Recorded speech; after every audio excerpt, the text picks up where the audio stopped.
What is going on, YouTube?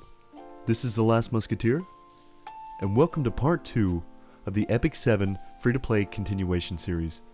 Now, first and foremost, I do have to apologize for the people that watch for my Epic 7 content. I know I missed last week. There was a lot of things going on, and there's too much stuff to explain, some of it being personal, so I do apologize on that. But I am back, and hopefully I can get back to my regular schedule. I have got 2 videos to put forth since I have 2 weeks of collection time for these, and I'm obviously not going to show everything, but I'm going to show a decent amount of arena, show some abyss runs, the progress that I made with the characters that I use for these, because I think between the difference in damage and overall just clear speed between this first part and the next week after it is significant for a lot of the things that I run. So honestly made a good amount of improvements in that time. But as you see, we are in Master 3 at the start of this, which is okay, I guess. I mean, I'm not really thinking that I'm going to make a lot of improvement when I get to Challenger, because I'm starting to run into some crazy teams. Sprinkled in here or there are some teams that actually wipe me pretty fast, and then other times I just roll through like I am here, which, you know, they do get some shots back, but anybody that's going to activate Politis' ability is going to take a lot of damage for the team. And also, if you get her hit chance up, if she has enough speed, you lower their hit chance and you basically can survive essentially any nuke that they have as long as you land that debuff. So she's been amazing in that. And also, I was going to show the battle results, show what she's kind of doing. She's MVP for most of my fights, though for some reason it doesn't correctly display what damage she did. Because obviously Vildred didn't do 3600, he did way more than that. I don't know, maybe it's taken away with healing or something. I'm not sure exactly how they run it, but as you see here, I'm leveling up the pair of boots that I got out of the arena store, and it rolled attack every single time except the last one. Disappointing to say. I would have loved to have had another attack roll on that. That would have been insane, because they are speed boots in a speed boot set with 32% attack. That's still nuts. Absolutely amazing. But either way, we got effect resistance that will help for the arena, which is generally going to be where you use Politis at all times. I do a few Mystic summons, don't get anything good. I would love to get Charlotte out of this, because Little Queen Charlotte actually nukes in PvP. It would be fun to actually have that hero. But I am potentially going to try to get Celine, because I know Celine is another great option for arena, and may be better with my team than Vildred. I know I can try to use him for cleave and use him for the speed imprint, which I finally did unlock his speed imprint, but since he's not the greatest option for a cleave, I need to look around for heroes that might be a little bit better for that, or maybe set up a better team with Politis and Briarwitch, so Celine might actually fill that role pretty decently well. As you see, we're at 62 of 70 on Achieving Adventurer. I will go through and do all these and show them as I'm doing through this, because these are very important for a lot of the rewards they give. They give some insane rewards, and plus the gold transmit stones are very nice for doing some more Moonlight summons. So I did hit the pity, and didn't get what I wanted. I was hoping for a 5-star. I did get a 4-star, and potentially could be something that I use. A lot of the light and dark, even if they are only 4-star, or sometimes 3, they do have quite a bit of uses. And going forward, hopefully I can work some more of them up, because like I said in the past, getting some team set up with Bad Cat Armin will be fun. It's just, there's so many different heroes that I'm working on, and trying to, because I did unlock World Arena, I'm just trying to get something that is speed tuned well enough and damage tuned to be able to take out some of the teams, because the one match I did do in it, I got absolutely decimated. It was not a great time, but overall, a lot of these fights aren't that hard, though I am showing this one because this is one of the ones that I ran into that they had just a better overall team setup and better sustain than I did, so I ended up losing this one. Now, one thing is probably having somebody that's really fast with a quick purge or a quick immunity that can cast at the start of the battle to keep people from going down, or maybe get some crit resistance, that sort of thing. I need to look around because there's so many different heroes that I actually need for PvP, and it's going to accelerate my progress exponentially, because the higher you get in it, obviously the more sky stones you get, the more pulls that you can do, making you that much closer to getting specific heroes that you might be going for. Now, Vildred almost did pull this out. just not quite enough. If he crit there and then proc Dust Devil, he probably would have taken her out.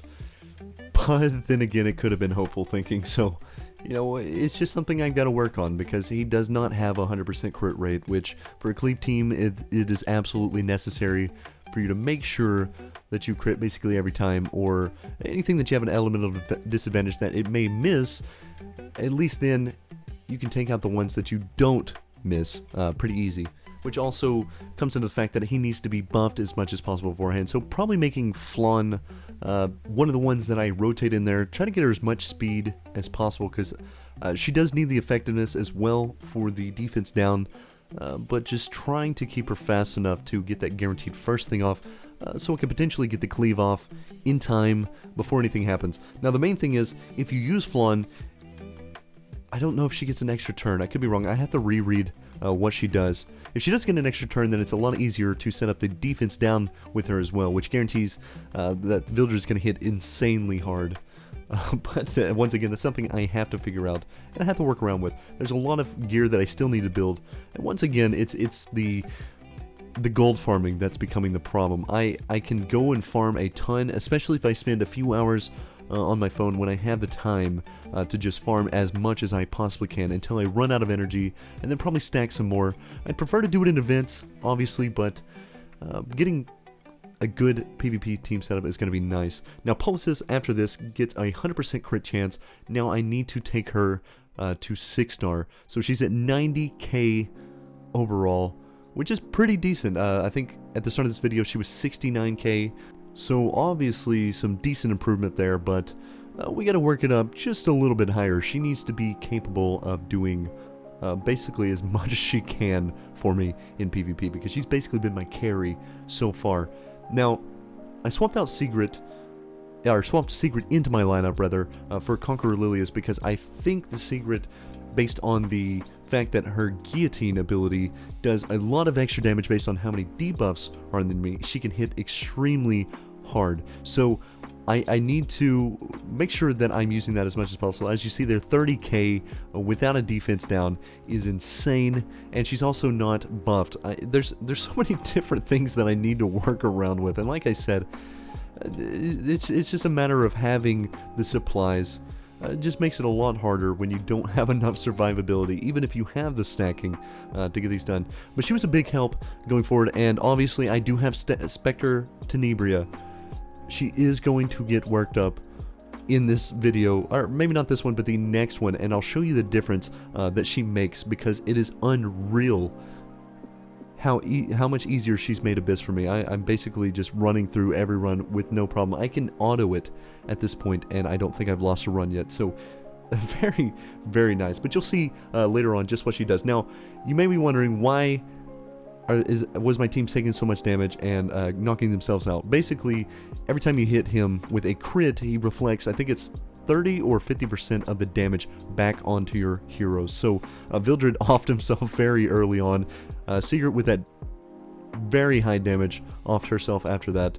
But once that fight's out of the way, we barely squeaked by, but we did do it.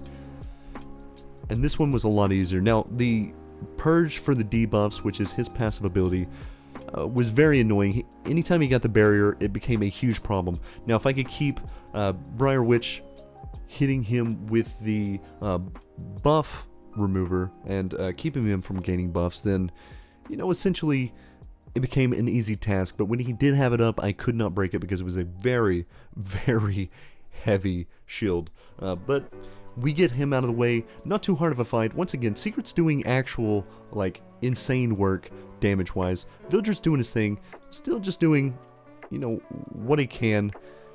And the bleeds every time the champion gets an attack is actually really nice. It's a little bit of added damage. Obviously not like the poison stacks that you get from Spectre Tenebria, but it's still pretty good. It does help. Any bit helps. So I finally used the guillotine on her, do an insane amount of damage, knock her out, and this is a big milestone. Floor 70 for 20 Molagoras, which is a ton. They're not that easy to come by, and that is a huge help. So I went ahead and did 71, knocked out Armin with ease. Armin was actually so much easier and gives me 2 Terra Phantasmas. So that's going to be that much closer to getting Politis to 6-star, because the stat boost that you get from upgrading a character to 60 is actually immense. It's going to be a huge help going forward. But here we are at 63. I got to do Banshee Huts now, which isn't too bad. I think I was on stage 12 of Banshee, so I could go through and do the 10 clears pretty easily. You see here, this is just a showing of what the run looks like. Not the most optimized team, but this one works just fine. A lot of times, as long as they're capable of doing it, I do end up using my Ice team quite a lot. Now this one, I just didn't feel like swapping from what I had in the Abyss. I am disappointed a bit in the fact that there's only 2 saved teams that you can actually run, or maybe I'm just missing something, but swapping them out constantly can be a bit of a pain, so I do get lazy at times. If I can complete it with a certain set, then I do it. It may not be the most efficient, but I'm going to run it on auto anyway. I'm more than likely doing it something else in between. That's the beauty of auto clearing, but I'm running 10 pieces that I need to clear this next part of it. And one great thing they do with Achieving Adventurer is making sure that the previous one a lot of the times is helping clear the next one. So on this one, I did the previous one, the 10 Banshee Hunts. It gave me enough to do a 10 roll between the stage drops and from that. So I was able to get all those done real easy. But now I have to do Azamanak Hunt 10 times or more. But I had only been on level 1, I hadn't actually done that hunt in itself, so I'm gonna have to run through a few there, but I did get through 10, did do it all, and I'll show you more in the next vid. Peace.